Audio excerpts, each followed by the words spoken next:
Não, você não pode continuar. Não precisa, não Voilá. precisa voltar, não, só quando você parou Tá. mesmo. Não, tá Então, já. vamos lá. Desculpem todos, realmente falha minha total. Imagina, Por favor, hoje está Cristiane. todo mundo meio assim. Está todo mundo meio atordoado. Atordoado.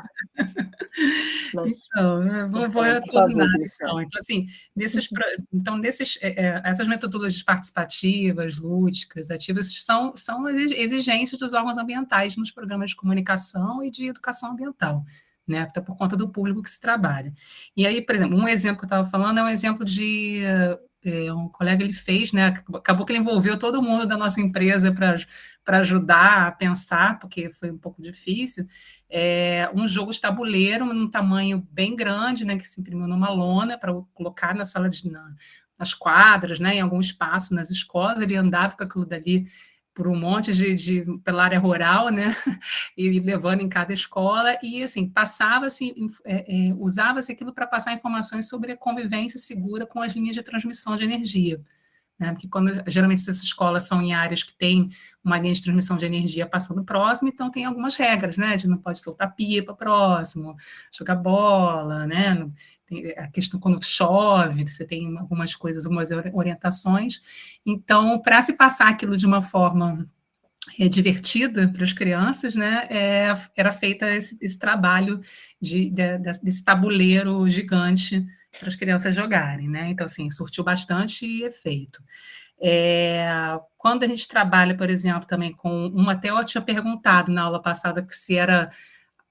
Eu vi a foto, mas não sabia qual era o nome, né, da metodologia, por exemplo, de você trabalhar com os pescadores, que a gente trabalha, utilizando imagens, fotos da comunidade, das artes de pesca, dos problemas, do lixo, de tudo que tem ali, e joga as fotos e eles vão identificando quais são os problemas que tem na sua comunidade, qual é o trabalho que tem ali. Então, através do visual, né, da parte de olhar aquelas fotos e eles se organizarem.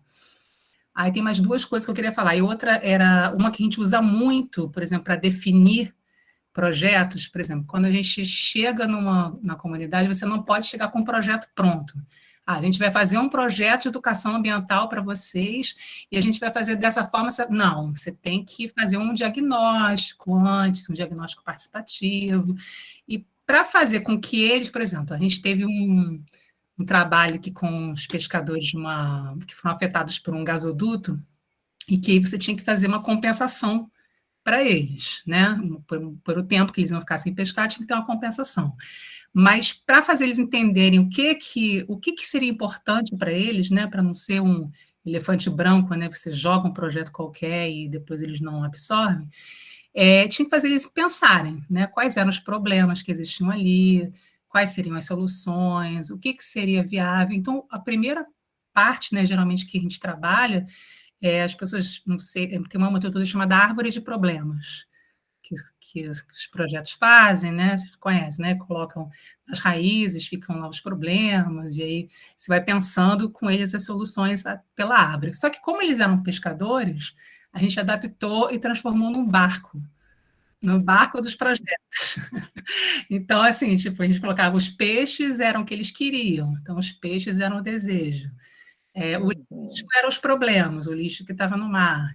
E aí a gente ia pegando um cesto e ia colocando. Bom, agora, desses projetos todos que vocês pensaram, o que realmente é viável? E a gente foi colocando no cesto. Então, assim, tentar adaptar para a realidade das pessoas também. E a última que eu queria falar assim, é o que a gente está trabalhando mais agora, que é com o teatro do oprimido, com o teatro fórum, né? É uma das técnicas, das metodologias do teatro do oprimido, do Augusto Boal, e assim, tem surtido muito efeito, porque foi até uma que eu comentei aqui, que tinha uma pessoa que estava, não foi na aula da Leda, que a gente comentou que tem uma pessoa, um jogo, por exemplo, que as pessoas falavam sobre várias características semelhantes, e aí, quando alguém falou de racismo, todo mundo saiu, só uma pessoa que não saiu, e uma pessoa negra, né, um integrante da equipe, e ele ficou todo mundo chocado, como é que você não foi, né? Você nunca sofreu racismo. E aí depois a gente foi entendendo que, na verdade, ele não enxergava o que ele sofria como racismo, ele achava que era um desrespeito, então ele totalmente naturalizado.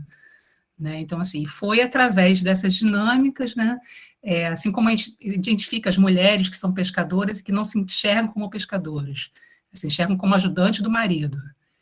E aí a gente vai trabalhando a questão do machismo e tudo mais, e elas vão se reconhecendo, e é muito lindo de ver, assim, porque elas vão criando as cenas, né, do teatro fora, elas vão criando umas cenas que mostram o que elas passam no dia a dia, e é uma forma delas identificarem aquilo, né, como um problema para poder reverter isso. Então, assim, é muito bonito de se ver, a gente está usando, é um desafio, mas está sendo, assim, bastante interessante usar o teatro do oprimido, por exemplo. Muito bacana. Mais ou menos isso. Cristiane, a Raquel te perguntou como funciona o teatro do oprimido. E eu queria fazer um comentário depois sobre algumas coisas que você falou. E se assemelha um pouco com essa lógica do que eles chamam de constelação familiar, que tem personagens, enfim. Não, assim, o teatro do oprimido, na verdade, tem várias técnicas, vários jogos, né? São as técnicas que Augusto Boal foi criando, né? E depois as pessoas que vão criando no mundo inteiro, né? Vai sendo criada técnicas que exatamente assim, a lógica é fazer com que as pessoas se identifiquem que são oprimidas, né? Que vivem problemas, que vivem algumas questões e depois identificarem isso e buscarem soluções para isso também, né? Buscarem soluções para esses conflitos. E aí tem várias técnicas, você pode utilizar, a gente, em jogos, por exemplo, que são jogos bem dinâmicos, com música, com teatro, com pintura, e o teatro, aí existem vários, tem o teatro do invisível, tem o teatro jornal, e tem o teatro fórum. O teatro fórum é que a gente tem utilizado mais, que é exatamente isso, assim, eles vão pensando, vai se construindo cenas, as próprias pessoas vão construindo cenas de alguma coisa que as incomoda, né? Então, no caso das pescadoras, que incomodava elas não serem reconhecidas como pescadoras. E os outros problemas de não receber o seguro-defesa, enfim, um monte de outros problemas. Então, elas vão criando cenas, né, com apoio, né, ali do educador também, né, da pessoa que é do teatro, e formam uma cena completa e depois elas apresentam. Geralmente tem grupos que se apresentam para outros grupos. No caso, a gente tem feito isso, a gente faz isso no Centro do Teatro do Oprimido, na Lapa, né, que tem um grupo lá, tem até um projeto chamado Teatro das Oprimidas, e a gente está pegando isso e levando para as atividades de educação ambiental com as comunidades. A gente não é o primeiro projeto de educação ambiental que está fazendo isso, já teve outros, e aí a gente leva para eles, por exemplo, para as comunidades, como não dá, é uma ação tipo de 2 horas, não dá para a gente fazer eles se criarem uma situação ali na hora, os próprios agentes que trabalham com a gente, que são pescadores, que fazem parte da nossa equipe, eles estão passando por essas formações, então eles fazem encenação. Eles encenam, por exemplo, eles encenam que existe dificuldade das pessoas conseguirem o seguro-defesa. Aí eles encenam aquilo, né, encenam, né, casos, por exemplo, que tem muito barco passando, e eles não conseguem, barco da indústria do petróleo passando, e eles não conseguem passar com barco. E aí eles depois param e questionam as pessoas. E aí? O que vocês viram? Vocês passam por isso também? Como é que vocês acham que dá para poder solucionar isso? Daí leva um debate. É uma cena que é feita pelas pessoas e depois leva a um debate. É uma forma de estimular o debate, na verdade. Eu acho que é uma pergunta. Seria muito. Eles trabalham tem trabalhos com jovens, com escolas, tem várias coisas assim também. São grupos que estão trabalhando com. E no mundo inteiro, né, na verdade, não é só aqui. Ô, Cristiane, posso perguntar? Não, Fátima está com mão. Sim. Não, você está primeiro, pode falar. Mas vocês, isso é muito interessante, muito difícil, hein? É um desafio para um professor trabalhar assim. E vocês tiveram... Você disse que você recorre ao Centro do Teatro do Oprimido, na Lapa. Eu tenho até um amigo que é de lá, que é o Gel. Não sei se você conhece. Não. Amigo e vizinho. Ele podia até, talvez, conversar com a gente sobre isso depois. Mas vocês fazem um curso lá, é uma qualificação para vocês trabalharem assim? Você com o livro do Boal, que você chegou lá, como é que você...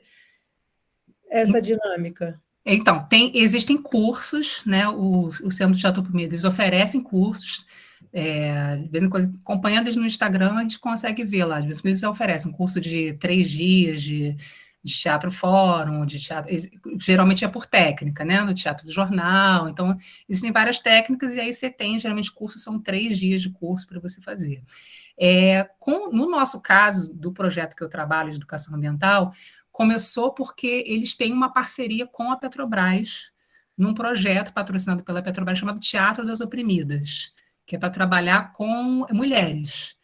Então, como eles começaram a querer trabalhar com mulheres das nossas comunidades, pescadores, mas foi no meio da pandemia que fizeram esse financiamento, né, esse patrocínio desse projeto. Então, eles começaram a fazer coisas online, era muito doido fazer as coisas com eles online, de estar todo mundo junto e a gente conversar e criar cenas e criar jogos lúdicos online, foi bem difícil.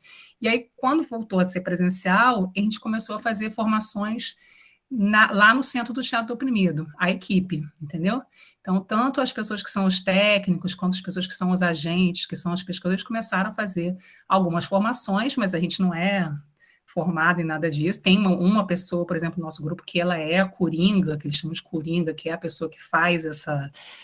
que media, né, a situação, que depois media o debate. Então, tem uma pessoa da nossa equipe que ela já conhecia o teatro do oprimido, então ela que trouxe para a gente também a ideia de trabalhar com o teatro do oprimido, ela é coringa, mas a equipe começou a fazer algumas formações, e a partir daí surgiu o desafio, como é que a gente vai pegar isso e levar para a nossa atividade. Então, assim, acabou de ter...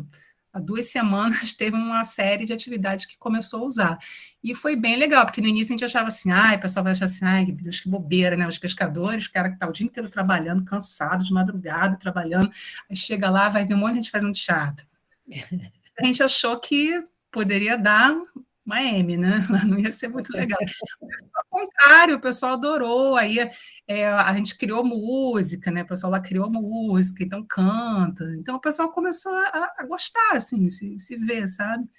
Porque porque eles não estão fazendo as cenas, né? Não dá tempo deles fazerem as cenas ali, né? Das comunidades fazerem, mas eles veem pessoas que são das suas comunidades, que também são pescadores, fazendo a cena. Então, de uma forma ou de outra, eles acabam se identificando. Entendeu? E aí eles veem, poxa, é uma pessoa que é da minha comunidade que está fazendo, que está refletindo, então, espera aí, né? Eu posso chegar lá também. Tanto que tem as mulheres que já participam, tem algumas mulheres que a gente está conseguindo que elas participem também. Então, é um processo É como alguém aqui no grupo falou, né? Aqui no chat falou, todos nós podemos ser atores também, né? A gente, muita coisa que a Ellen, que é a coordenadora lá, fala muito isso. Ela fala assim, quando a gente é criança, a gente não tem um monte... Tem algumas que são bem envergonhadas, mas a maioria das crianças nasce com... desenha, né? Não tem vergonha de desenhar uma coisa que, é feio meu desenho, ou cantar. Não liga, não tem... Só que a gente vai tolhindo, né? A gente vai falando, não, eu não sei, não, eu não sei, não, eu não sei fazer isso, eu só sei fazer aquilo. Então, a gente acha que não sabe fazer. E aí, quando senta, por exemplo, lá para fazer uma poesia, para fazer uma música, para fazer... Aí a gente vai falar assim, eu não sei, eu não sei. Daqui a pouco você começa a fazer e faz. Sai alguma coisa, né? Não é perfeito, né? Artista, mas sai. É muito legal participar disso e ver as pessoas fazendo também.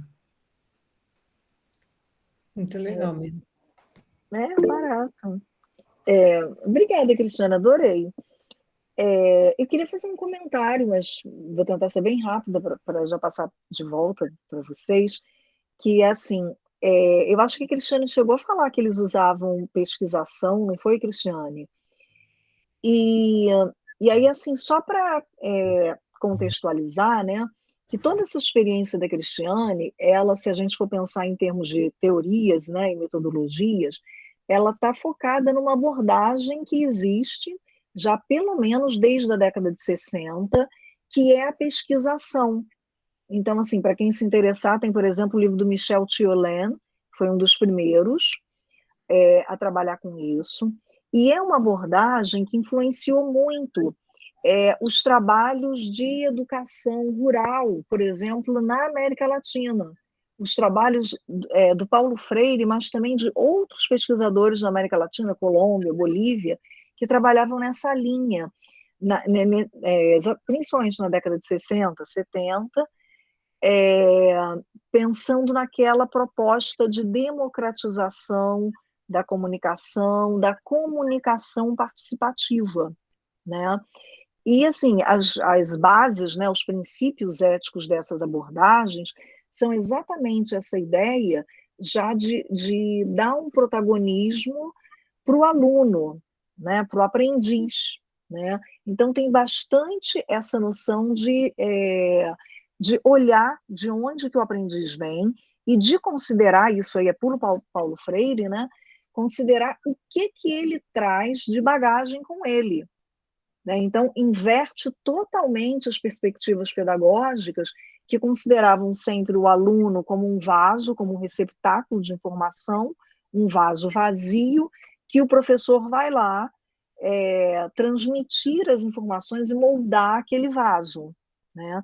Então, essas perspectivas, né, do Paulo Freire, da pesquisação, na psicologia social também tem o pessoal que trabalha, tipo, o Kurtz Lewin também começa isso, primeiro lá na Alemanha, mas é um grupo forte que começa lá.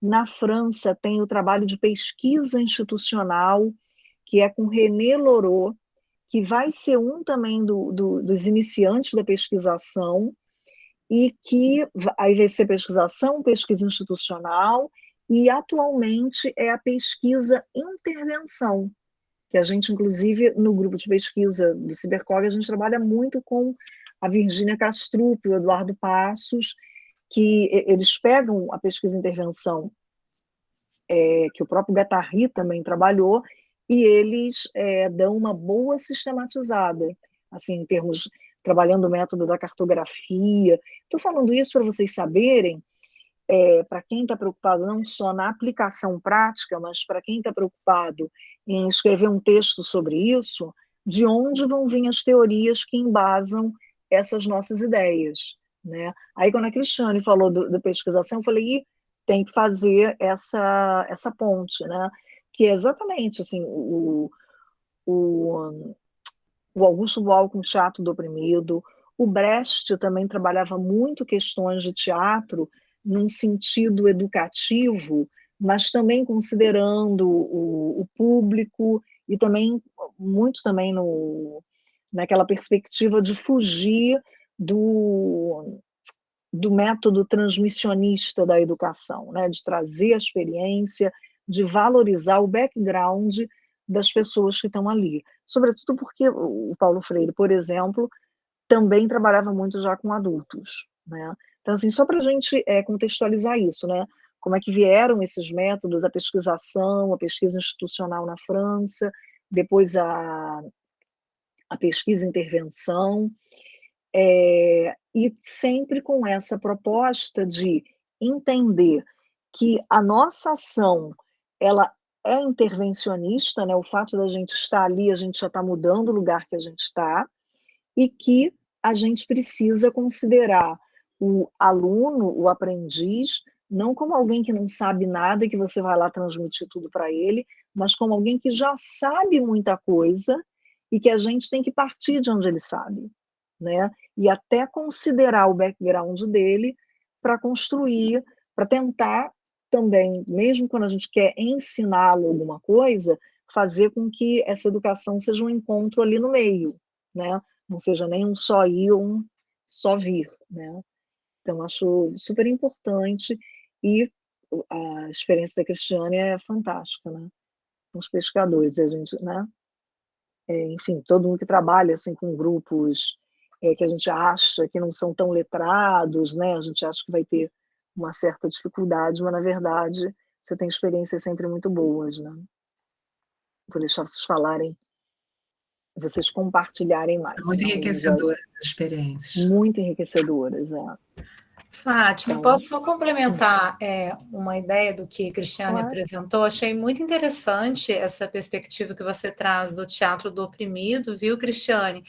E numa perspectiva de trazer elementos a partir da representação, né, do contexto pessoal e da oralidade, né, dos cânticos e da imagem. Eu trabalhei na minha tese muito com essas perspectivas de um letramento não europeu, que é muito próximo do que a gente vê numa comunidade oralizada de pescadores, né?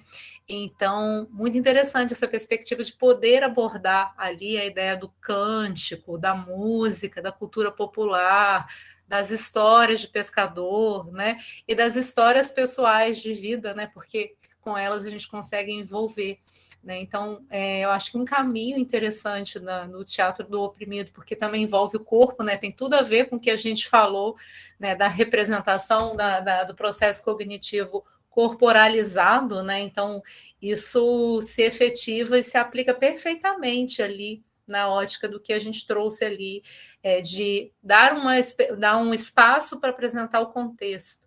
Né? Então, achei que encaixou perfeitamente essa perspectiva da imagem, da oralidade, que normalmente são saberes populares, né? Não tão valorizados na cultura letrada e que tem muito da cultura do brasileiro e dessa cultura do popular. Né? Então, é excelente trabalhar por essa perspectiva. Depois também, se você quiser alguns elementos para essa via dessa cultura não letrada, mas da brasilidade, né, assim, digamos assim, pelo popular, tem alguns elementos que a gente pode trocar. Legal, obrigada. A Mac quer falar, Fátima? Pois não, Mac.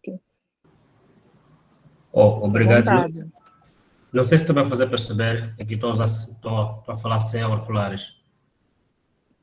Eu estou te ouvindo bem. Tá. Não, eu queria mais partilhar também em relação às atividades ativas, relativas como algo que temos feito na universidade, como professor local, e também temos tido uma comunicação direta. A universidade tem uma política de uma interação direta, né, ou de uma comunicação direta entre a universidade, escolas e da zona de influência pedagógica, onde está localizada a universidade, e a comunidade. Entendemos que tem que haver uma participação intensa ou intensiva da comunidade nas atividades eletivas, ou nesse triângulo. Nessa vertente, nós temos aulas normais em que o docente tem a sua disciplina. Por exemplo, eu atuo mais na área de linguística e também na área de literatura, tendo em conta a formação a nível de graduação, linguística e literatura, e depois fui fazer mestrado em literaturas africanas e fui fazer outro mestrado em administração e gestão de educação. Então, nessa vertente, o grupo de docentes ou os docentes da faculdade ou do curso são divididos em áreas de atuação. Nessa área de atuação, por exemplo, eu posso dar cadeira de morfossintaxe ou semântica ou pragmática, por ali. E ali temos o programa da cadeira e antes fazemos o plano temático. Os estudantes são envolvidos nessa atividade e eles passam a ter o plano temático da cadeira a nível do semestre ou a nível do ano. Nessa vertente, os temas da cadeira são distribuídos em grupos. Fazemos grupos de trabalho na turma e esses grupos começam do princípio até ao final do semestre, se a disciplina for semestral. E a escolha dos elementos do grupo tem sido ao critério dos estudantes, tendo em conta critérios de zona de localização. Se 2 estudantes vivem na mesma área ou na mesma comunidade, acabam preferindo estar juntos para evitar custos, né, de transporte. E também priorizamos a questão de equilíbrio do gênero. Não vamos criar apenas grupo de meninas e de rapazes. Tem que haver uma mistura para, desde o princípio, começarem a aprender a trabalhar em conjunto, aprende-se na faculdade e depois também no campo da ação, na empresa ou mesmo na instituição onde estiver, a pessoa já não terá dificuldade em trabalhar com seres do outro gênero. E, distribuídas as temáticas, programamos seminários. Os estudantes vão lendo, e depois digitam os trabalhos e entrega com antecedência o exemplar ao professor, antes do dia marcado, para o professor ler e avaliar aquilo que está escrito. E também, nessa vertente, procuramos ver até que ponto os estudantes foram ao fundo nessa pesquisa sobre a tal temática. Controlamos a questão de plágios, porque não queremos o copy-paste. Os estudantes não podem ir apenas buscar informação na internet e colar sem trabalhar segundo reza as metodologias.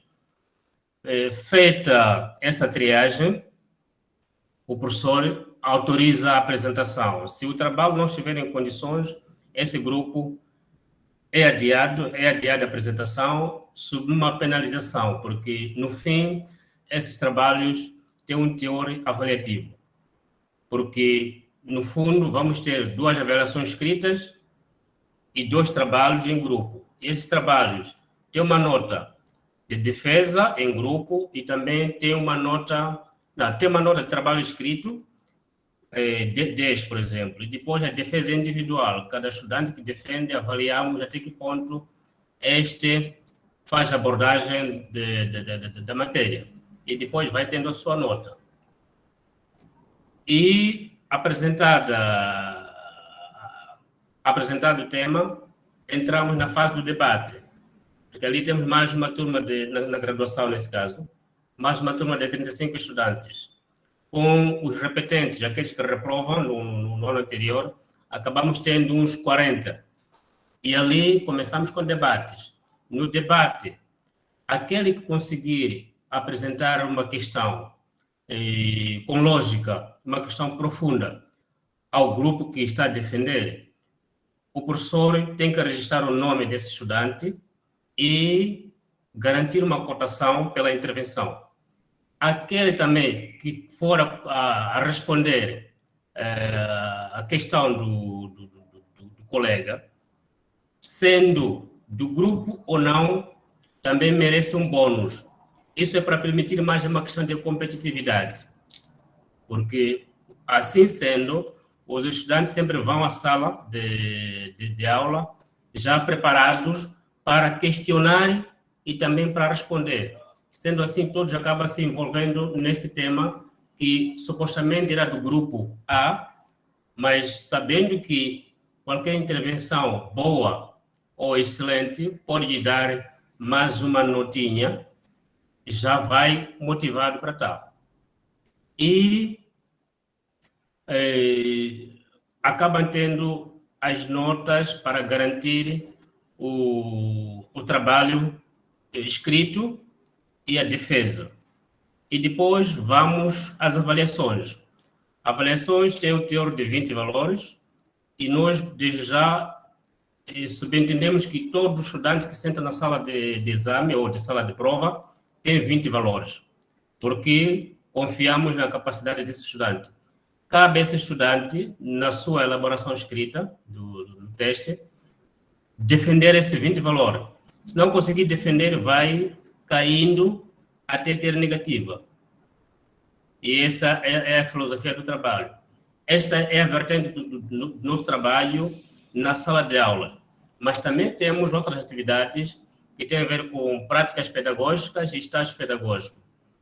Aí já trabalhamos em conjunto, porque é uma cadeira dada por exemplo, 3 ou 4 docentes, em que, nas práticas pedagógicas, identificamos escolas, por exemplo, com necessidades, e vamos supor que julgamos que naquela zona normalmente tem sido na zona rural, onde temos problema de leitura e escrita. E nós, na sala, trabalhamos com estudantes sobre, por exemplo, a temática de leitura e escrita em diferentes moldes. Uns podem optar por produzir cartazes, por exemplo, abecedário, para ter uma aula prática com os alunos na escola. Outros fazem uma encenação sobre um tema X, mas que deve ser partilhado com os alunos. Da antemão, cada ator tem a sua parte que vai apresentar na vertente para a leitura escrita.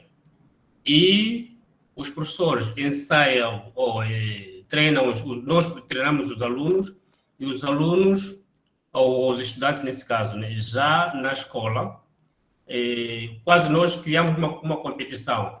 É que eu, por exemplo, trabalho por exemplo, com 2 estudantes, outro meu colega com 2 estudantes, ou vamos para o grupo, por exemplo, de 5, 5, 5. E eles vão criando essas atividades. E, no fim, vamos premiar os alunos vencedores. Como conseguimos os prêmios? No âmbito da interação universidade, escolas e comunidade, na comunidade nós temos empresários, temos agentes econômicos. E o professor, ou nós professores, vamos à escola identificar as necessidades da escola, em relação, por exemplo, aos estudantes ou mesmo a própria direção pedagógica. Se percebemos que a escola não tem material didático, não tem livros, não tem uma boa literatura para aquele nível, nós entramos em contato com a universidade.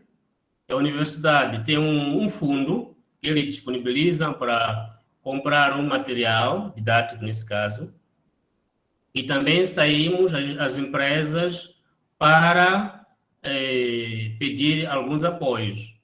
Vamos supor que identificamos que a escola não tem livros. Uma empresa X pode garantir um cheque que nos passa, nós vamos comprar livros e pegamos os recibos, talões, vamos apresentar também à empresa, que do valor ofertado, compramos tanto material, tanto os recibos e prontos. E com esse material criamos concurso nas escolas. Do concurso, o grupo vencedor vai ganhando, tem o primeiro, segundo e terceiro classificado. Vão ganhando os seus prêmios. E procuramos sempre ter um prêmio alto. Nesses prêmios, por exemplo, podemos contratar as operadoras telefônicas ou telefonia móvel. Vamos recebendo, por exemplo, telefones ou modems. Modems não sei como chama aqui, aquilo para gravar informação no computador. Por exemplo, nesse caso, pode ser isto aqui, nós chamamos modem. Isto, não sei se está a saber, isto aqui. Pendrive. Pendrive. Ou flash disk. Flash, sim. Então, vamos criando esse prêmio aos estudantes. Aos estudantes atribuímos materiais como pastas, livros, cadernos e por ali. À escola podemos oferecer computadores e esse material eletrônico. E assim vamos criando mais interação com as escolas. E é nessa vertente.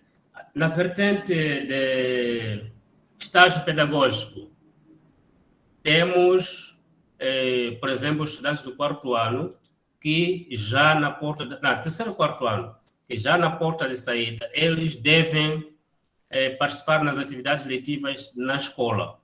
E eles trabalham mais com o nível médio, nesse caso, 12ª classe, onde eles lá têm o professor da disciplina, eles assumem a turma, nesse caso, eu posso dizer, assumem a turma, tem todo o plano e vão dando aulas. Nessas aulas, estará lá o professor da escola e um supervisor da universidade. Nesse caso, temos sido nós, que acompanhamos o estudante na sala de aulas, e ele é avaliado pelo professor local, porque nós também atribuímos uma responsabilidade ao professor local para tecer alguma apreciação em relação ao trabalho desse aluno. E nós também, os professores da universidade, têm estado também na sala para avaliar o desempenho do aluno nosso, mas professor, na sala de aulas. Este é avaliado na vertente de metodologias de ensino, domínio da matéria e, por exemplo, uso do quadro, a sua interação com os alunos, a linguagem que usa, se é perceptível ou não, a expressão facial, se é mais nessa vertente toda que esse vai sendo avaliado.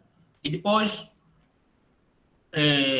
essa é uma cadeira que a sua nota final parte dessa avaliação e, no fim, ele faz um relatório e nós avaliamos o relatório final e deve compor o somatório dos relatórios diários até o relatório final.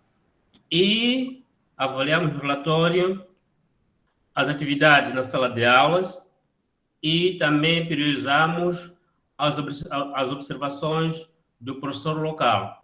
Ele aprecia o trabalho do aluno professor e depois sugere uma nota. E depois, no fim, antes de sairmos, ou antes do fim das atividades, sentamos o professor, ou nós e o professor local, sentamos para discutir essa nota, porque em algum momento nós temos professores que ficam com receio, acabam dando uma nota a mais ou exagerada, e nós dissemos não, porque quer dizer, ele tem que explicar porque que deu aquela nota. E em conjunto chegamos a um consenso e atribuímos uma nota. Se a explicação do professor for plausível, nós dizemos, ok, a nota é essa, vamos avançar. E dessa maneira temos uma interação com as escolas envolvidas, também temos uma interação com a comunidade. Essa tem sido mais ou menos a experiência das atividades letivas no meu contexto. Obrigado. Obrigada a você, Lamek, por compartilhar com a gente. Alguém quer fazer algum comentário para o Lamek? Eu estou com a mão levantada Acho que para fazer Vanessa uma podia- pergunta. Então tá. Então acho que podia a Vanessa, porque a Paola se inscreveu, mas é para compartilhar uma experiência, né? E a Mila, não sei se ia se inscrever, e a Cíntia também tinha se inscrito, mas eu Eu acho ia que ela se descrever inscreveu. também. Tá. Então acho que Vanessa podia fazer a pergunta, né? Já que é direto ao tema. Do Lamek, por favor. Era o Lamek, é porque eu não entendi, não sei se eu não peguei no início, que ele fala, agente ou professor. Quem é agente? Qual é o seu trabalho, Lamek? Você é o quê? Coordenação?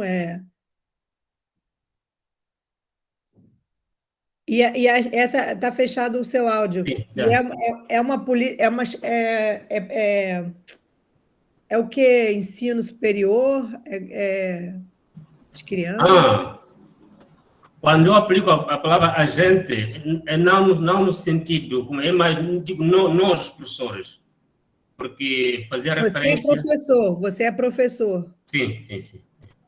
Quer dizer, eu estou numa universidade pública que leciona a partir da graduação, pós-graduação, e agora está a começar também a introduzir o nível de doutoramento, mas ainda são poucos cursos.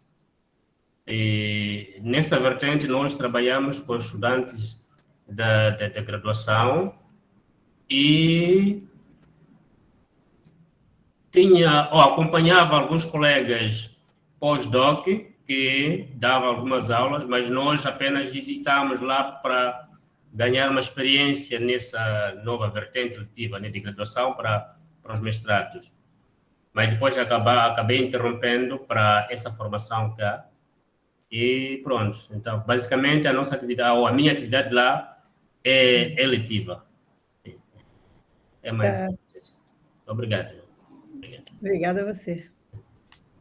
Eu vou tentar fazer só um comentário rápido para passar a palavra para as outras pessoas que querem expor também. Lameck, eu achei que essa dinâmica que você descreveu, né?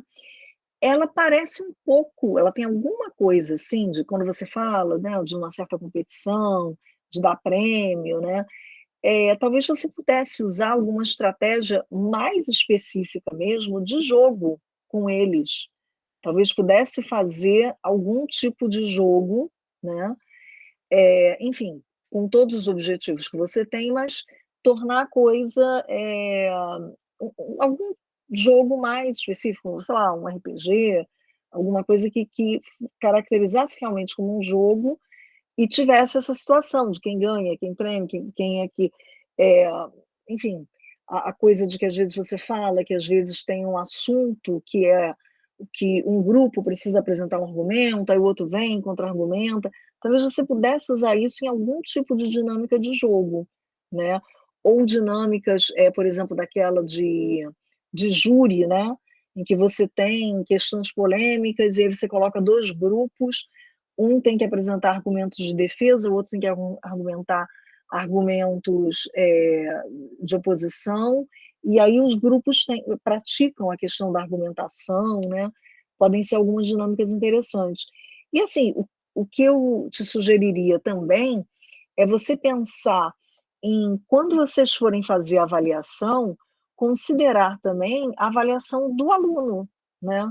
Não só o professor avaliando o aluno, mas os alunos também se autoavaliando, né?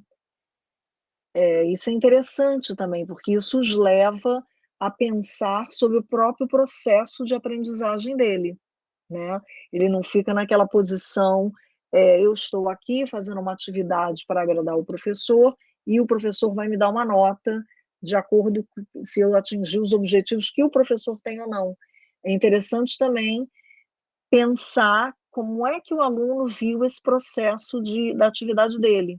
O que ele aprendeu, qual foi a performance, que nota ele daria para ele mesmo, né? Enfim, né, são ideias, né, para a gente, de repente, transformar o processo em mais ativo, né, que é o que a gente está tentando buscar aqui. Eu estou falando isso que eu faço isso comigo mesmo o tempo todo, né? Mas muito obrigada, gostei muito. Sim, eu só Bom, pois não. Sim, queria tecer um comentário sobre a autoavaliação na parte do aluno. Uhum. Nós temos feito esse processo, mas o que constatamos é que o aluno, às vezes, não tem sido muito sincero para consigo mesmo, porque sabe que, no fim, quer passar e quando dá-me essa oportunidade, faça uma autocrítica da sua apresentação. Ele tende mais a tocar aspectos positivos, mesmo tendo aspectos negativos, só toca num e atribui-se uma nota, por exemplo, acima.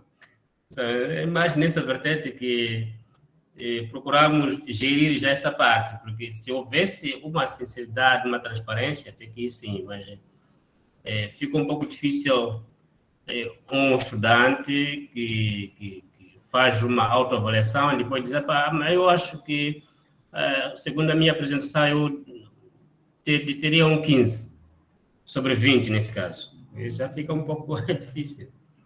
Mas, em todo caso, sempre procuramos chegar ao meio termo. Ou mesmo pedimos à própria turma para fazer uma apreciação à apresentação do colega. E sim, aí validamos, porque é a ideia da maioria. E, em algum momento, nessa vertente, procuramos ser mais transparentes possíveis. Agora, quando for uma autoavaliação, temos tido sempre tendências. Sim, é mais nessa vertente. Obrigado, professora. Muito obrigado.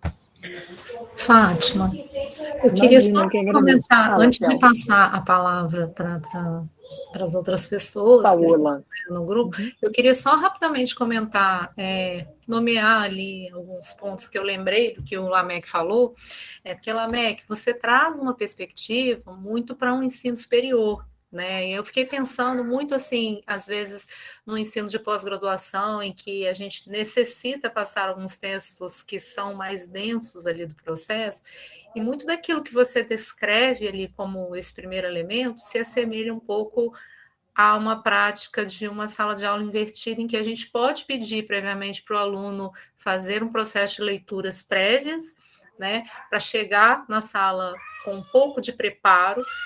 Desculpe o barulho, que é o meu menino do outro lado. E logo depois, né, quando chega o momento da aula, é dada uma atividade específica. Então, você chega a relatar algumas situações, né, como uma situação problema, o próprio que a Fátima traz também como uma possibilidade de se fazer um júri simulado, porque é uma maneira da gente conseguir trabalhar de um modo mais contextualizado ali partes daqueles textos e para que aqueles textos não se percam, às vezes, na sua densidade. Né? E um outro ponto que você cita ali também nas práticas realizadas com graduação e pós-graduação é um pouco do ensino por projetos, né, e por rotação, por estações, né, que funciona muito bem com disciplinas que já são mais teórico-práticas, né, quando a gente vai dar um projeto que deve ser realizado ao fim do semestre, que pode ter essa parceria do que você fala aí, entre vários professores de disciplinas afins, né, em que a gente utiliza ali um ponto específico de cada professor de cada disciplina para a realização de um projeto ao final. Então, só queria comentar, porque me lembrou um pouco nestes relatos que você trouxe, Lameck, para a graduação e pós-graduação, um pouco dessas práticas de metodologias ativas que são usuais. Obrigada, Lameck, obrigada, Raquel. Obrigado. Bom, a gente que agradece, Lameck. Gente, a ordem que eu tinha aqui era a Paola, aí depois a Cíntia tinha levantado a mão, aí a Vanessa já falou, né, Vanessa, que era pergunta para o Lameck. Então, e a Mila tinha pedido para se inscrever, e agora o Virgílio também. Então, seria Paola, a Cíntia. Cíntia, você está inscrita ainda? Porque você tinha levantado a mão, acho que você tirou, acho que é porque você viu que eu botei seu nome ali, né? Claro. Então, seria Paola, Cíntia, Mila e Virgílio. Tá certo? Então, vamos lá. Então, Paola, por favor, pode falar. Olá, gente, boa noite. Oi, Só tudo para bom? contextualizar, eu trabalho na rede estadual de ensino aqui em Imperatriz, então o exemplo que eu vou trazer é baseado no ensino médio, especificamente em uma disciplina do novo ensino médio, que é um grande problema, mas só para contextualizar, caso alguém não esteja a par, no novo ensino médio a gente tem algumas disciplinas que elas eram comuns em escolas integrais. E essas disciplinas foram colocadas no ensino regular, dentro do turno regular. Então, com isso, houve a diminuição de disciplinas também regularizantes, como português, matemática, história, geografia, e vi vários probleminhas com isso, né? Mas, enfim, tem uma disciplina que se chama disciplina eletiva, que ela é lecionada por 2 professores ao mesmo tempo, o que é bem inusitado, né? Eu creio que para muitos, seja no ensino superior ou no ensino básico, não é convencional a gente ter uma disciplina ministrada por 2 professores.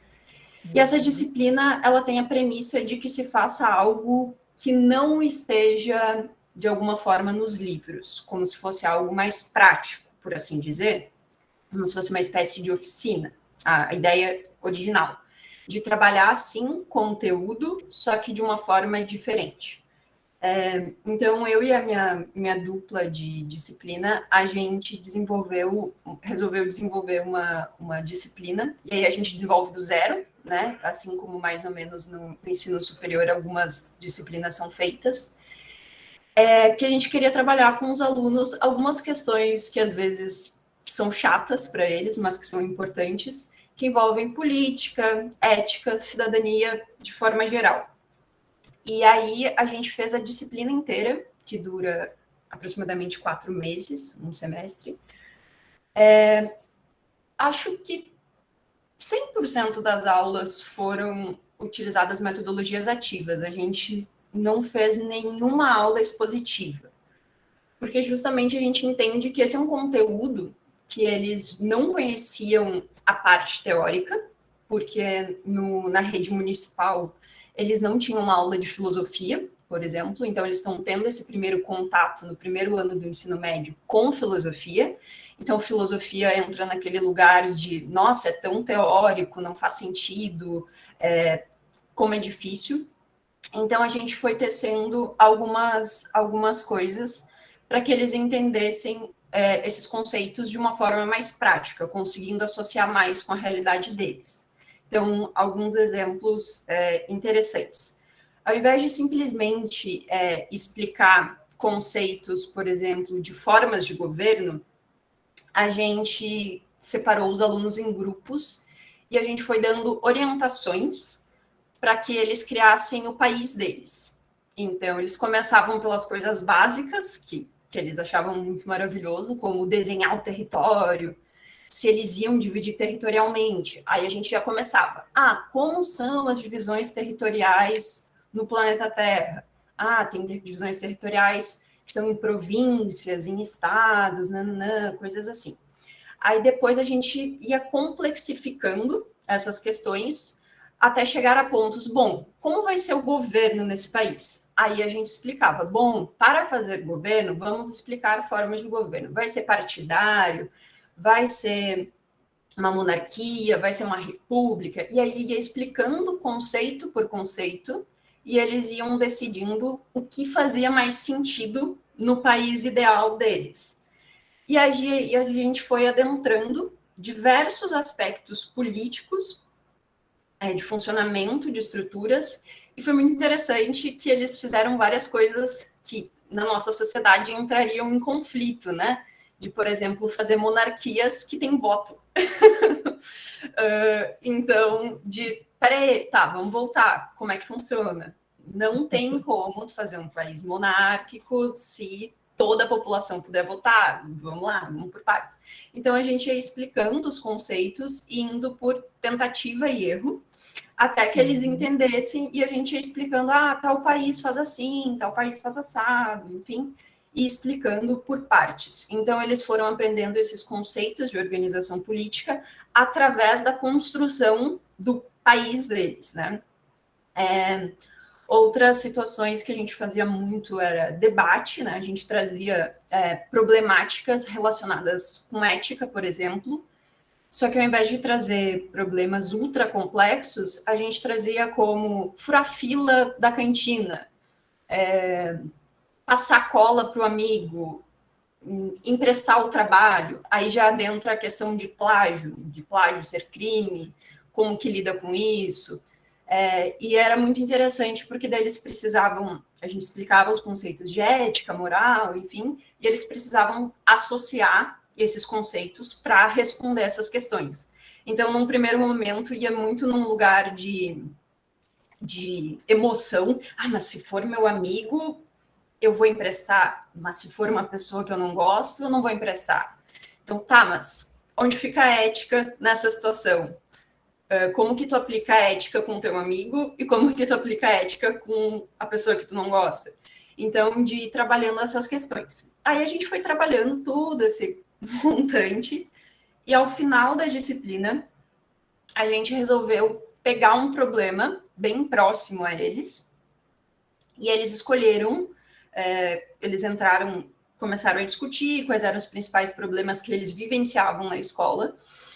E aqui no Maranhão, o Zé pode falar melhor sobre isso, mas aqui no Maranhão, eu não sei se aí no Rio tem, mas aqui, eu sou gaúcha, acho que deu para perceber, está aqui bem forte.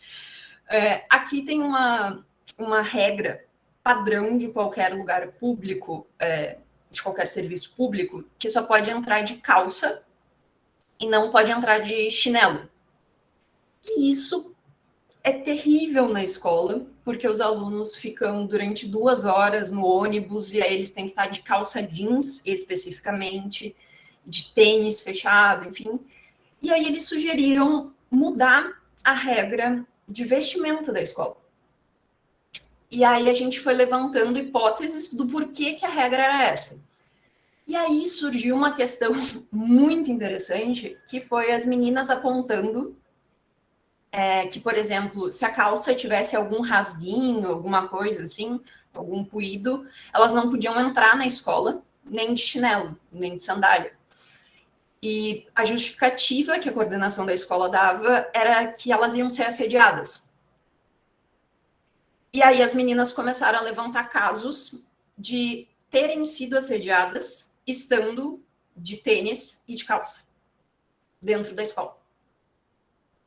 E aí a história inverteu, porque aí eles propuseram a mudança no estatuto da escola, mas antes de fazer essa mudança, fazer um ciclo de palestras focado para os professores, que foi identificado com uma pesquisa que os alunos fizeram com as turmas, de que as principais pessoas que assediavam as meninas eram os professores.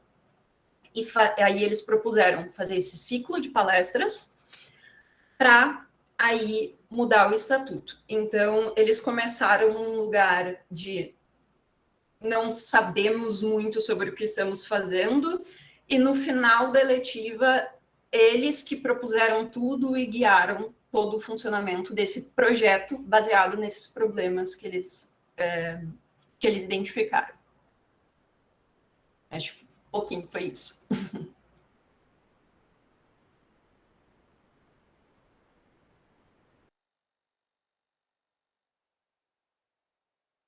Eu acho que foi a Fátima ia comentar e caiu. Eu ia comentar o caso de Paulo, até porque é aqui na cidade, né? Mas eu estou preocupado que tem uma listinha de pessoas, né? Eu acho que é melhor a gente ir para o Cíntia, ou quem mais estava na fila mesmo, era Mila, para depois a gente comenta tudo junto no final, tudo bom, gente? Ou se for Fátima, você quer comentar já, alguém mais quer comentar? Eu ia pedir isso, porque eu tenho hoje, excepcionalmente, eu vou ter que sair um pouquinho mais cedo, senão pode deixar para outra oportunidade. Não, eu acho que é melhor sim, nesse caso, que a gente tem a Cíntia. Olha, eu abri mão também da minha vez, para deixar a colega que está com o horário mais apertado, eu falo, até porque eu não trabalho em escola, eu traria uma lembrança mais como aluna, então pode o colega falar. Então a gente Não troca. tem problema, assim, queremos te ouvir, mas vamos só inverter a ordem, então. É só inverter a ordem, isso. Muito obrigada, então, Cíntia. Eu te agradeço, Cíntia, pela gentileza. E Paola, obrigada também, adorei. Quer dizer, tenho comentários, mas vamos seguir, então, a gente comenta no final. Então, inverteu a ordem, fica Mila, depois Cíntia. E Virgílio e Guilherme. Então, vamos lá, Mila. Vamos lá, rapidinho. Eu vou ser rápida. Bom, gente, eu sou professora universitária, né? Eu atuo numa universidade no Rio de Janeiro, já atuei em outras também, mas, enfim, hoje eu estou bem focada e faço parte do quadro complementar dessa universidade. Eu sou do curso de administração, né? Então, assim, por mais que seja, vamos dizer assim, um assunto, né, uma temática um pouco diferente, né, do que a gente vem tratando aqui, a metodologia que eu gostaria de, né, compartilhar com vocês é uma metodologia que, no meu entendimento, ela pode ser explorada tanto no ensino fundamental, no ensino médio, para todo e qualquer curso, né? Claro que adaptado às suas especificidades, né? Então, eu sou responsável, coordeno uma área lá que é dentro do curso de administração que a gente chama de integradoras práticas em administração. São disciplinas quase que 100% de metodologia ativa.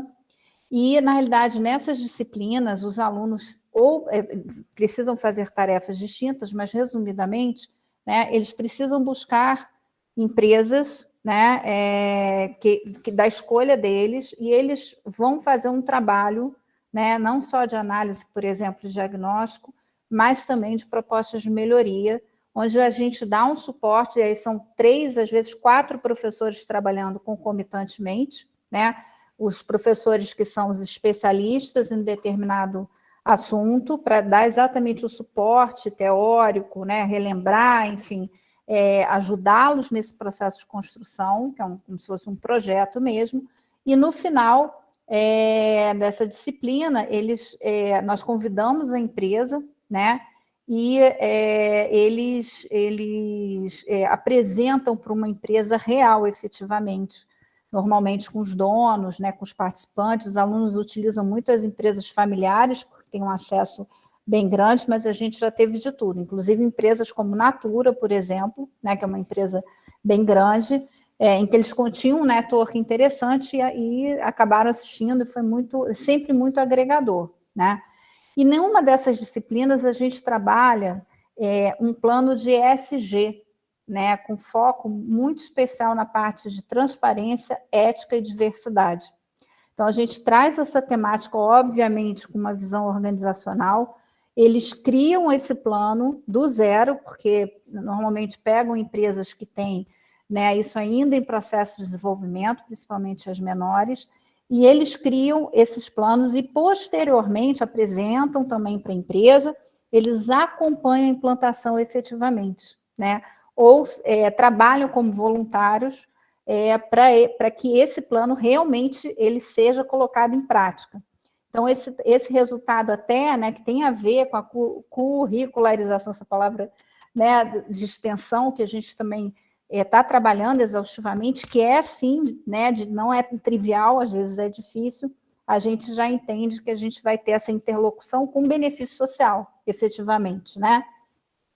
E agora, nesse momento, nós estamos, não só o curso que eu atuo, mas tentando, né, integrar outros cursos com propósito, com o mesmo propósito, né? E aí não necessariamente uma empresa, mas pode ser uma organização sem fins lucrativos, pode ser uma instituição, pode ser uma universidade, enfim, para que a gente consiga, integrar conteúdos e perspectivas distintas em conjunto, né? Esse processo está no forno, a gente está construindo ele, e nós entendemos, e aí com a minha vivência do empreendedorismo, que também são disciplinas todas de metodologia ativa, né? Nós temos um domínio adicional em empreendedorismo, que eu faço parte, e eu leciono 2 disciplinas, que é quase também 100% com metodologia ativa, né?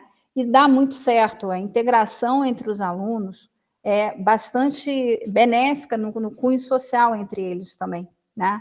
Até porque a universidade é muito grande, enfim, cada feudo tem a sua particularidade, né? E aí a gente desenvolve não só essas questões, né, de teoria e prática, ou seja, eles conseguem tangibilizar para que aquele determinado conjunto de teorias, métodos, etc., servem, e como é que eles podem analisar a melhor opção possível para aquela determinada realidade. Então, eu queria só compartilhar, porque eu enxergo que um processo como esse dá para fazer, por exemplo, no ensino médio, integrando diversos conteúdos, né, diversas perspectivas, por exemplo, para um bem comum de uma organização, aí não importa, né, não necessariamente precisaria ser para uma empresa. É isso que eu queria compartilhar com vocês, que é um processo muito enriquecedor, e o feedback dos alunos, né, e às vezes eu encontro com os alunos por aí, e eles falam, você não tem noção como as integradoras nos ajudaram, porque acaba desenvolvendo também muita capacidade de crítica, né, e de análise. Então, acho que isso é totalmente aplicável, óbvio que com as devidas proporções de cada, né, qual é o objetivo, sobretudo, mas também das disciplinas envolvidas. Muito bom, Mila, obrigada. Bom, vamos à sequência, então. Cíntia, você está aí ou você saiu? A Cíntia tinha falado que ela ia ter que sair um pouco para dar janta para a filha dela. Então, acho que a gente passa para o Virgílio e para o Guilherme. Quando a Cíntia voltar, a gente integra ela na lista. Obrigada. Pode falar, Virgílio. Sabe? Tá bem. Eu elenquei aqui algumas ferramentas que eu uso, né? Só para poder também explicar. Eu sou docente, eu dou aula uma escola técnica de nível médio na Fiocruz, né? Então é da área de saúde, né? Mas a minha formação é engenharia, então basicamente eu vou acabar lidando com a parte de engenharia, uma coisa mais exata, área de saúde, e uma área que eu gosto muito é literatura. Então as disciplinas que eu falo, os conteúdos que eu falo, caem nessas áreas aí, né? E eu vou falar um pouco disso, né? Eu fiz um mini curso agora no TTCul de samba e literatura, e eu usei o CLAP, né? Ou o CLAP, né? Que vocês falaram aqui, né? E foi bem interessante, porque eram 50 pessoas, não sabia de onde elas vinham, o que elas entendiam por samba e literatura, e eu coloquei lá o que elas imaginavam, o que era samba, porque eu queria trazer o conceito que samba é muito mais do que música, samba é uma forma de viver, samba é uma forma de se expressar, de lutar, de incorporar, né? E era difícil, não dava para abrir o microfone para todo mundo falar, né? Então, eu usei o clap e foi muito interessante, porque na hora eu já mostrei aquela nuvem, né? E aí eu fui falando sobre ela. Já usei também ensino híbrido, né? Teve um curso que eu ajudava a coordenar de radioterapia lá na Fiocruz, e a gente usava o híbrido muito para fazer fórum na parte de dispersão, né? E foi bem interessante que tinham duas atividades, né, que eles tinham. Um era gravar vídeo explicando o conteúdo, eram técnicos, né, então muitos já dominavam o que faziam, enfim, e a gente achou interessante deles organizarem o conteúdo e explicarem, fazer essa explicação, né. Eu tenho até isso aqui no YouTube, eu vou botar aqui, eu não sei se eu posso botar o link ou posso compartilhar a tela de um vídeo rápido, não sei o que vocês preferem. Mas eu tenho isso aqui. É bom fazer duas coisas, se possível. Aí o link está salvo no comentário. Deixa eu ver e a gente pode repassar para os alunos depois de novo. Tá. E aí você fala se quer falar com a tela também. Tá. Esse aqui é um deles, eles explicam, né? É bem interessante. Que eles fazem da forma que eles querem. Então a gente tem Star Wars, né, uma batida no fundo.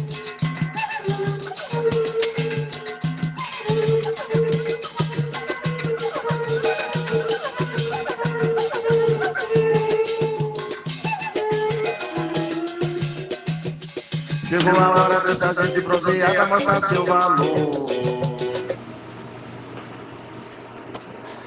Olá pessoal, meu nome é Gustavo Miranda, sou aluno da quarta turma. Deixa eu ver se eu passo mais um vídeo aqui. Deixa eu ver aqui. Então, aqui para falar com vocês a respeito de GTV, CDV e TTV. O GTV é um volume maior do sistema. Tem uns que eles fazem direto no equipamento. Eu vou falar sobre definição e volume do planejamento. Eu fiz e vão explicando. Que fala sobre GTV, CTV e PTV. O GTV... Tem outro também que é bem interessante, deixa eu parar aqui, que eles fazem um sociograma. Deixa eu ver. Olá, meu nome é Alex, estou fazendo terapia, sou da quarta turma de Fortaleza. Esse aqui. Seu José do Desenho. Oi, você sou eu. Posso fazer uma coisa que antes do braço, a vida ela de volta. Mas para aí, você vai emergir. Ligeiro. Do outro lado, chegou a passar aqui, vocês não estão dando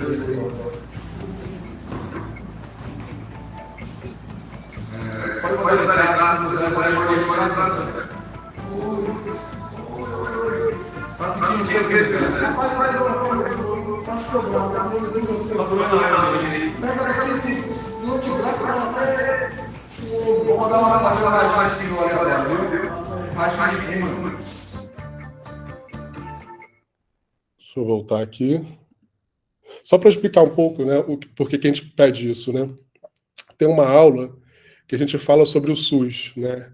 E é muito complicado falar sobre a teoria, né, do SUS com pessoas que já trabalham no SUS, que é uma aula que é quase uma catarse, né? Porque fica todo mundo querendo contar suas histórias tristes da prática, né? Que não é nem um pouco fácil, né? Então, essa parte de teatralização de caso, a gente acha muito interessante abordar com eles, né? Primeiro que evita isso, você está falando que deve funcionar dessa forma nesse professor, né? E aí lá não funciona, semana passada eu tive isso. Então, para já separar um espaço da aula para isso, os professores muitas vezes trabalham com esse sociodrama, né, que eles chamam, né? Então, a gente fez, gravamos, eles gravaram, né, e a gente disponibilizou isso no YouTube. Eu já vou deixar já o link aqui, né? Uma outra coisa que a gente já usou é produção de jornal explicativo também com eles, né? Então, nas primeiras turmas, ao invés de gravar vídeo, né, eles escreviam explicando sobre algo, e a gente falava que era um jornal, que lá eles iam explicar sobre o funcionamento do equipamento, procedimento, né? Isso também ajudou. Uma coisa que eu gosto também, em geral, as aulas são para pessoas que já trabalham, né? E tem uma questão, assim, em algumas disciplinas, que eles já acham que sabem aquilo ali, né? Então, eles já sentam ali, tipo assim, o que esse cara vai falar, porque eu já trabalho nisso não sei quantos anos. Então, uma forma lúdica de trabalhar isso, que eu faço uma palavra cruzada, eu monto uma palavra cruzada, tem alguns sites na internet que fazem isso, e trabalho com conceito, né? Então, geralmente essa é a dificuldade, né, de ligar ao conceito. Então, entrego para eles no início da aula, vejo eles preenchendo uma certa dificuldade, e ao longo da aula eu vou abordando aqueles conceitos ali e eles ficam atentos àquilo ali, né? E é interessante também que diminui um pouco dessa tensão assim, com o professor, né? De eu sei e estou aqui, às vezes até contra a minha vontade, né? Porque tem alguns cursos que eles não se inscrevem, né? Então, um gestor escreve eles, enfim, e gera, às vezes, esses conflitos. Uma coisa também que eu gosto de trabalhar é com estudo de caso, com erro, né? Com uma série de erros ali, né? Porque é isso que eu também tinha falado, né? Muitas vezes a gente vai falar sobre uma teoria perfeita, e no dia a dia aquilo ali tem vários problemas, várias consequências. Eu gosto já de abordar já com essas questões mais didáticas. A Fátima também falou sobre a questão da avaliação da disciplina e da aula, né? Eu fiz uma vez, peguei uma cartolina, um papel grande, e distribuí post-its, né? E dividi assim, né? O que foi bom no curso, o que precisava melhorar e como saio do curso, né? Então, deixei espalhado na sala esses post-its, e eles, ao longo da disciplina, do curso, do final, eles iam lá e colocavam, e no final tirei uma foto, peguei aquilo ali, e quando dava tempo a gente conversava mais sobre aquilo ali. Mas é bem legal porque fica uma coisa mais dinâmica, assim, cada um faz no seu tempo, né? E na parte de literatura, uma coisa que eu gosto é trabalhar com essa parte de sala de aula invertida, né? Porque muitas vezes a gente aborda algumas questões de poemas, escritores, obras, e as pessoas não sabem da vida do escritor. Então eu gosto de passar o escritor, eles procuram a biografia e trazem na aula mais ou menos a biografia daquele escritor. E um conceito também que eu gosto de trabalhar é da Conceição de Evaristo, né, que é a escrevivência, que é basicamente, resumindo do resumo, é você escrever sobre o que você lida, né, e aquilo ali representa um coletivo, né? É algo que você não sabe bem se é uma ficção ou se é realidade, né, mas vai trabalhar com as ferramentas que aquela pessoa tem, né, com o linguajar que aquela pessoa tem, com o cenário que aquela pessoa tem, com os personagens que aquela pessoa tem, né? Basicamente é isso. É isso aí que eu queria compartilhar com vocês. Vou deixar aqui os links.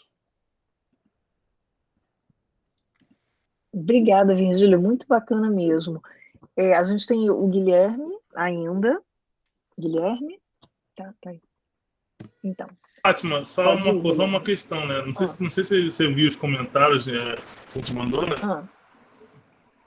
Que talvez fosse interessante, para não cortar ninguém, né?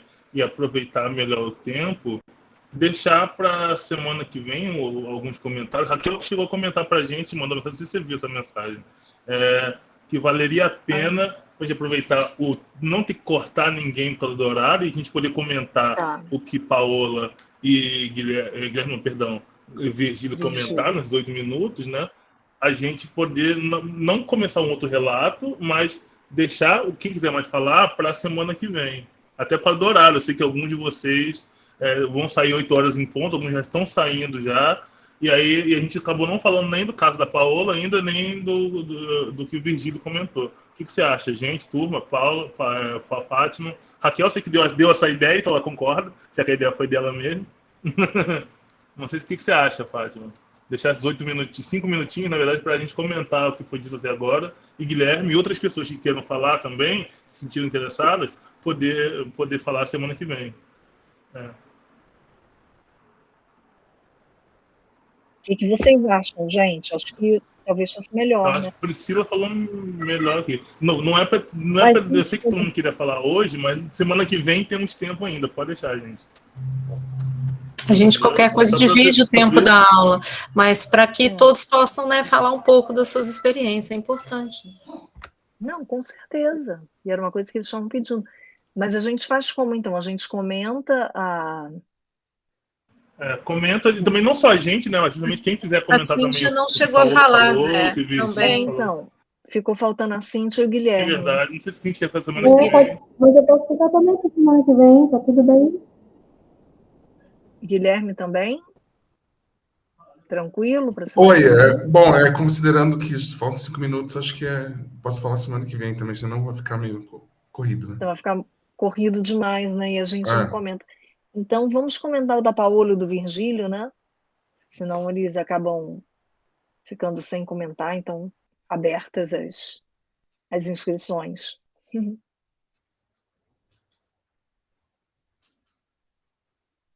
Bom? Acho que você ia falar da Paola, né, Fátima? Aí eu acho que depois você parou para não falar e depois... Ah, tá. Não, então tá. Não, é que eu estava deixando dar espaço para vocês. Paola, eu achei super interessante, né?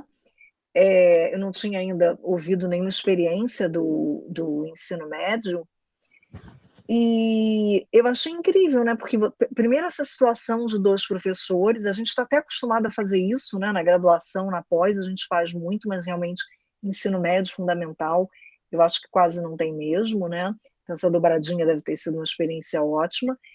E eu achei incrível, porque você falou assim, que a disciplina começou não necessariamente com um conteúdo, né? Aquele conteúdo programático da disciplina, mas vocês conseguiram ir trabalhando as questões, né? À medida que elas foram aparecendo, né? E no final eles começaram a propor coisas diferentes, né? Eu estava, quer dizer, a gente já fez alguns trabalhos na escola e recentemente o último projeto, assim, até por conta, né?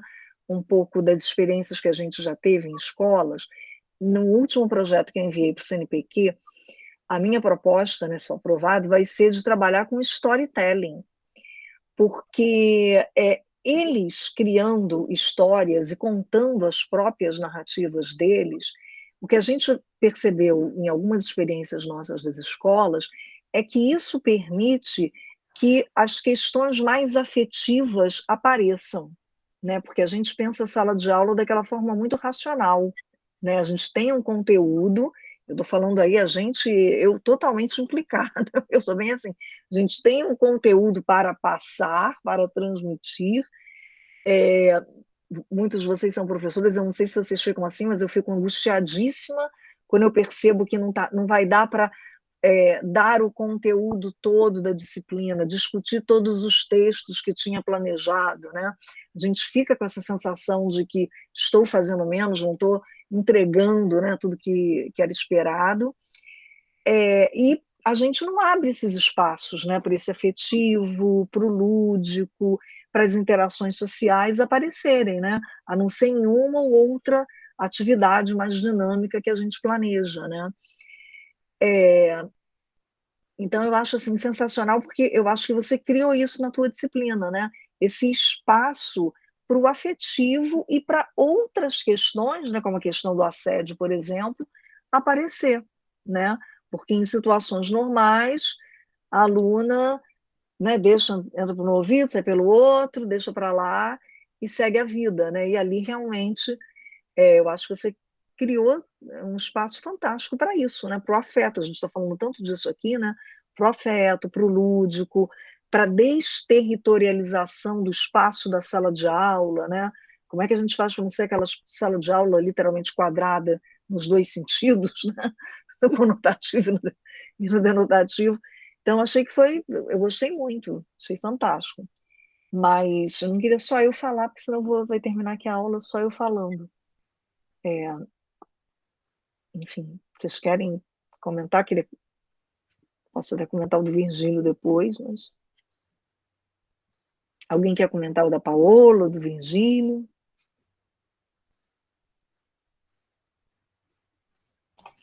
Eu adorei o do Virgílio. O teatro, pensei logo no teatro, graças a pessoa adora a catarse mesmo. Acredito que deve ter sido muito, o pessoal deve ter rido muito também ali nos bastidores, deve ter sido muito bacana, parabéns.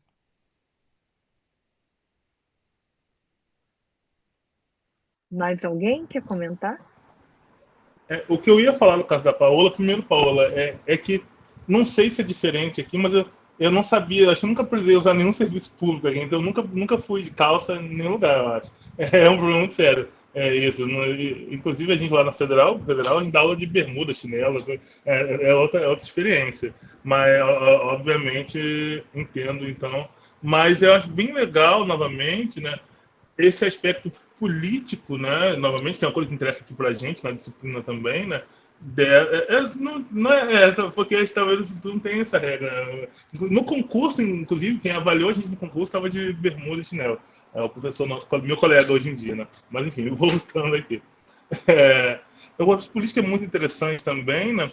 Porque uma coisa que eu percebi, né, que a gente estava comentando aqui antes da aula, né, falando novamente de eleição, né, novamente, né, que a gente está acostumado, né, nosso argumento mesmo aqui, a gente brincando aqui antes da aula, brincando não, falando tudo bem sério, né, a ter esse racional como nosso referencial, não é? Então ele falou, não, porque as pessoas que, não se vota mais com a razão, mas não é que a gente se vota com a razão, não. Nada a gente faz com a razão, lembra?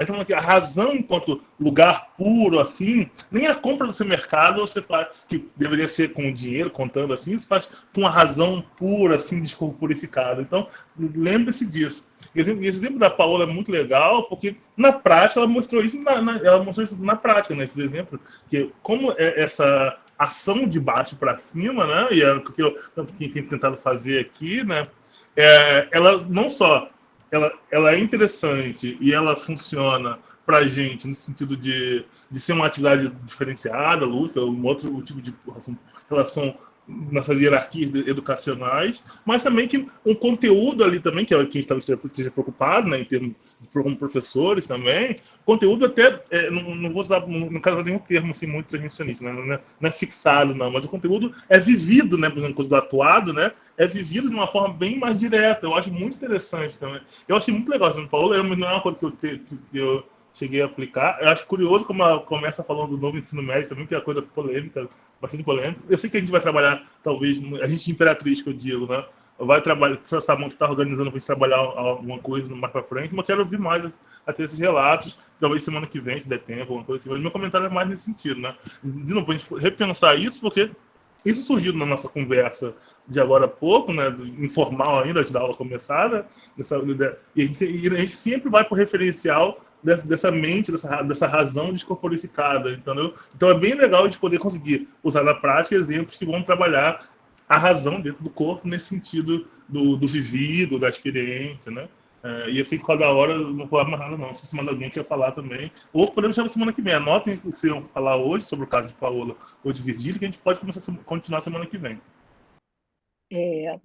O Lameck levantou a mão, mas eu queria também, Lameck, pode falar então, eu queria também falar, dar um retorno para o Virgílio, vou me inscrever então. Pode falar, Lameck, por favor. Sim. Era mais em torno da abordagem da Paola, né, em relação à indumentária, roupa que os alunos se vestem na escola, mas para combater a questão de assédio, né, assédio sexual. Normalmente as escolas, por exemplo, secundárias, e para o nosso caso, introduzem um uniforme, porque entendia-se que as alunas urbanas iam de roupa não decente à escola.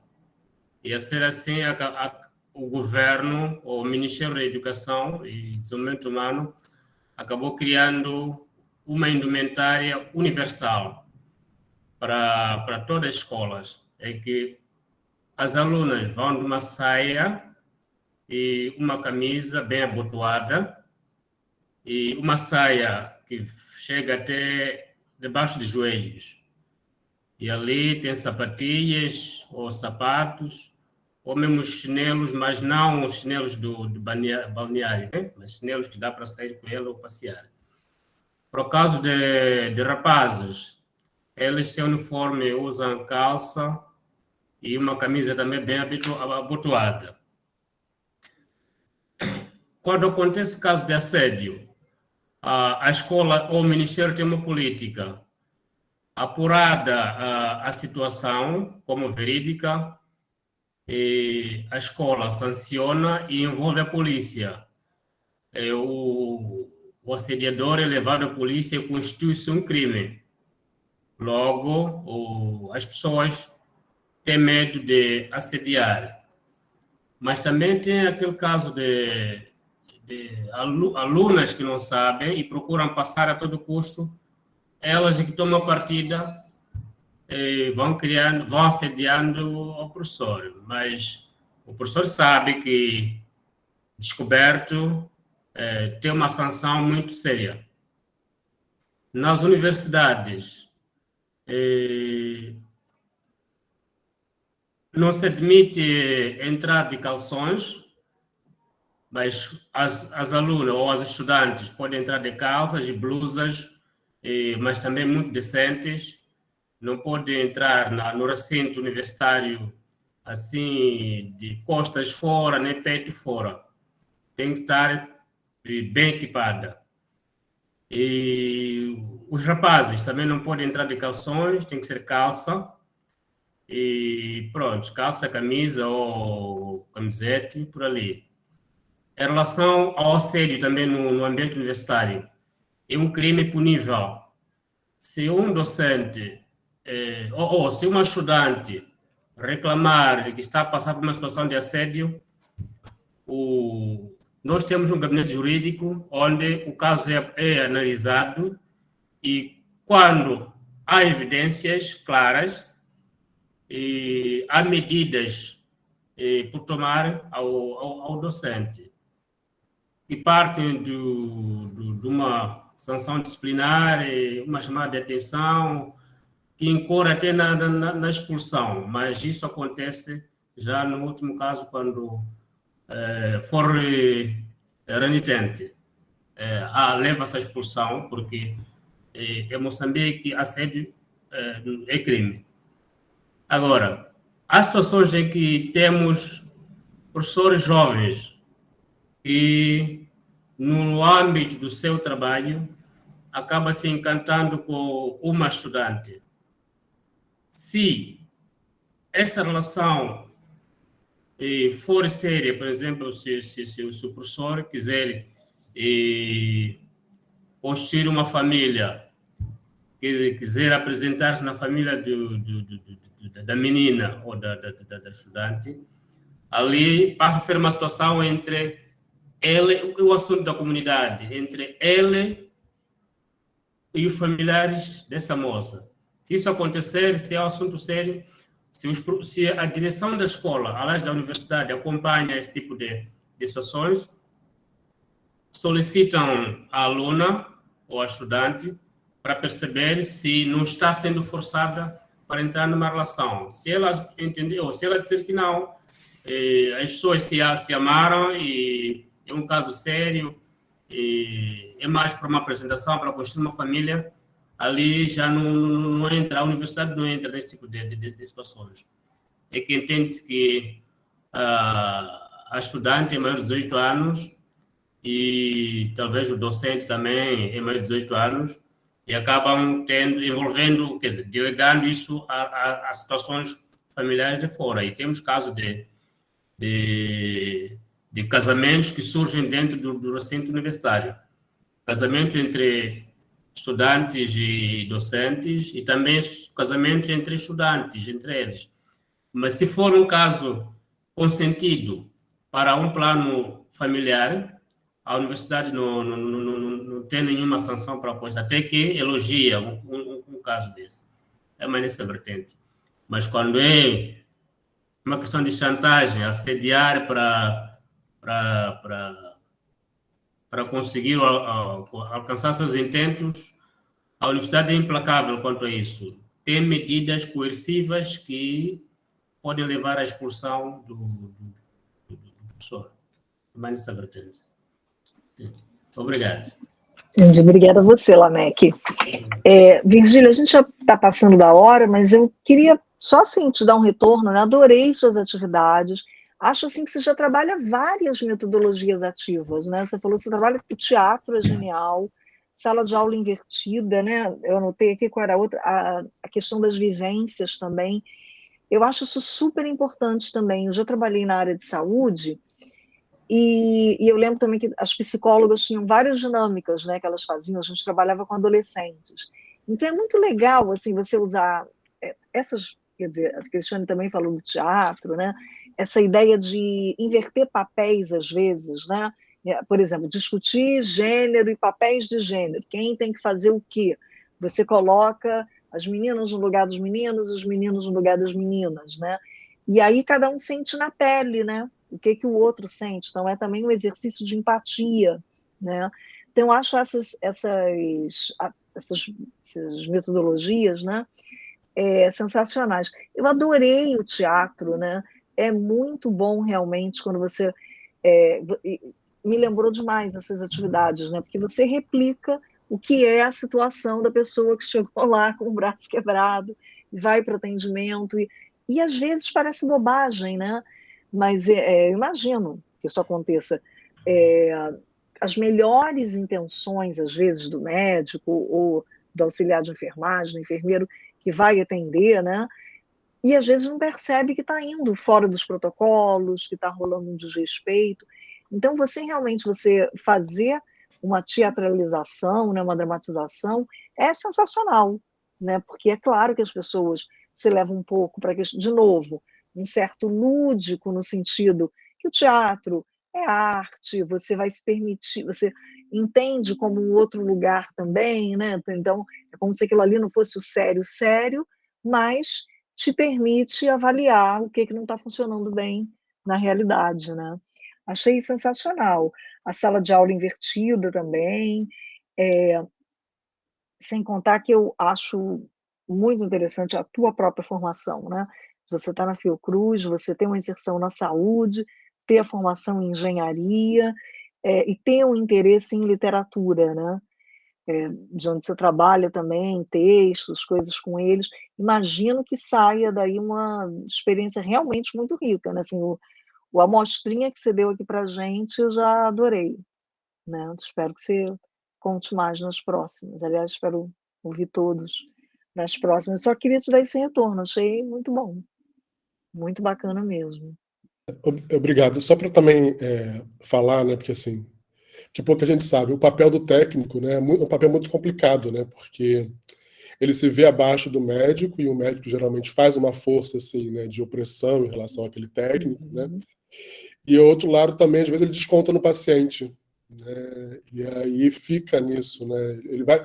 A questão do Paulo Freire mesmo, né, ele é oprimido e ele vai oprimir uma outra pessoa, né, e aí acaba esse ciclo, e nessa dinâmica sempre é possível se ver isso, né? Quase a gente falou também, é quase uma constelação daquilo ali, você consegue ver essas dinâmicas de opressão. Né?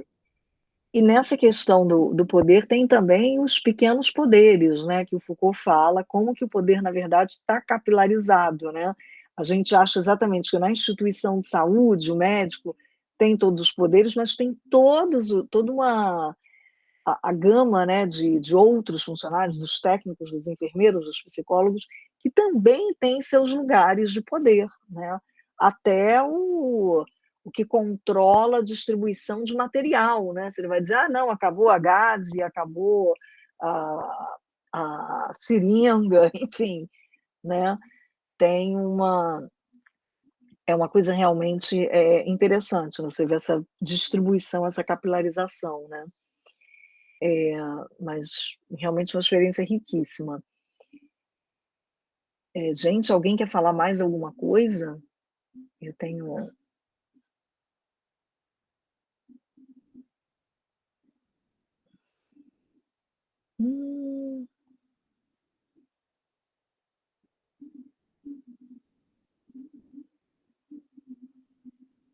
Eu vi aqui que a Raquel sugeriu que você converse com o Igor, né? O Igor é sensacional, o Igor Sacramento. Pois é, Fátima, Também, né, eu da acho que o Fiocruz, Igor está no programa de pós de comunicação e saúde e trabalha com alguns aspectos que tem tudo a ver com as práticas que o Virgílio traz aqui, né? Então, Sim. tanto pelo aspecto do técnico, da vivência, das memórias, né, que estão latentes ali, né? Então, eu acho que tem tudo a ver, e é bom ter gente na mesma instituição com a mesma forma de pensamento, né? Se quiser, Virgílio, boto você em contato com o Igor, sou amiga pessoal dele, e o Igor, nossa, seria maravilhoso vocês poderem trabalhar juntos, né? É verdade, nossa, o Virgílio é da Fiocruz e o Igor também, tá certíssimo. Eu conheço o Igor, já tive aula com ele, enfim, mas nunca cheguei a falar sobre isso, porque eu acho que também é uma questão nossa, né, como docente, que a gente acha, às vezes, essas práticas assim, meio que banais, né, e assim, corriqueiras, e a gente, às vezes, não dá importância. Eu estava aqui fazendo essa autocrítica, né, nunca cheguei a escrever nada disso, nem apresentar nada, porque a gente faz algumas coisas e acha aquilo ali talvez, vamos dizer assim, sei lá, talvez muito popular, né? Pouco acadêmico, vamos dizer assim, né? A gente acha que é menor, né? Isso, é. É por isso que quando a Cristiane começou a falar, eu fiz questão de falar, olha, essas práticas da pesquisação e tudo isso que você está falando tem uma longa tradição acadêmica, né? Não é nada banal, né? E está exatamente nesse conjunto, né, de pesquisadores, né, autores consagrados, inclusive, né? A gente já falou aqui Paulo Freire, Augusto Boal, o Bertolt Brecht, né? Que tem tentado trazer essas dinâmicas, né? Às vezes métodos, para a gente ressignificar, né? Situações em grupo, sala de aula e por aí vai. Então tem toda uma linha de pensadores. Gente, falando nisso, eu não esqueci que a gente ficou de... Eu vou pedir a Renata e a Tauana para elas compartilharem com vocês. Eu tenho que mandar o link dos exemplos de métodos ativos. Lembram que vocês pediram na aula passada? Eu vou mandar, não esqueci não. Eu lembrei agora, falando com o Virgílio, eu lembrei que tem também, se vocês quiserem, assim, referências bibliográficas, né? Mais dessa linha, né? Dessas abordagens metodológicas, não só da técnica, entendeu? Do método, vamos usar este método como metodologia participativa, mas pensar quais são as abordagens teóricas que fundamentam esses métodos, né? E dos processos cognitivos. Que tem a ver com os processos cognitivos também, com o modo que, enfim, com esse entendimento de cognição que a gente foi buscar lá das ciências cognitivas, para tentar dar conta do corpo, do lúdico, do afeto, né? Mas eu acho que é basicamente isso. Eu acho que o Lameck aqui considerando que o paciente acaba sofrendo duas vezes, né? A dor corporal e a opressão, né? De fato. Guilherme falando que foi legal conhecer os trabalhos, e semana que vem será a sua vez, Guilherme. Sua e Cíntia que ficaram para a semana que vem. A Paola. Achei muito interessante a entrega dos alunos. Esse tipo de atividade desmistifica que adultos não gostariam ou não se engajariam com dinâmicas mais lúdicas. Sim, com certeza. A gente acha isso, né? Mas também funciona com adultos, né? Bacana. E no caso acho que a Paola está falando no caso específico do Virgílio, né? Que também trabalha já com o pessoal formado, né? Com os profissionais. Né? Bom, gente, mais alguém quer comentar alguma coisa? Porque a gente já já passou aqui do nosso tempo, algumas pessoas até tiveram que sair, né? Mas eu acho que é mais interessante Guilherme e Cíntia apresentarem semana que vem, até porque aí vai ter mais gente, né? Para ter uma plateia maior. Então. Aproveitar que Guilherme, pode. Não, ia dizer que o Guilherme, se quiser fazer comentários, para fazer, se. Não, já passou muito da hora, deixa que depois eu comento. Né? Então tá. Então anota segura aí. Anota mesmo, gente. Vamos retomar assim semana que vem, do mesmo jeito. A ideia seria essa mesmo. Exatamente. O que eu ia falar uma coisa, mas eu vou esperar parar de gravar para falar, depois eu falo. Então tá. Então vou parar de gravar, né? Então acabamos, assim, oficialmente, não é isso? Então tá. Então cadê? Ué.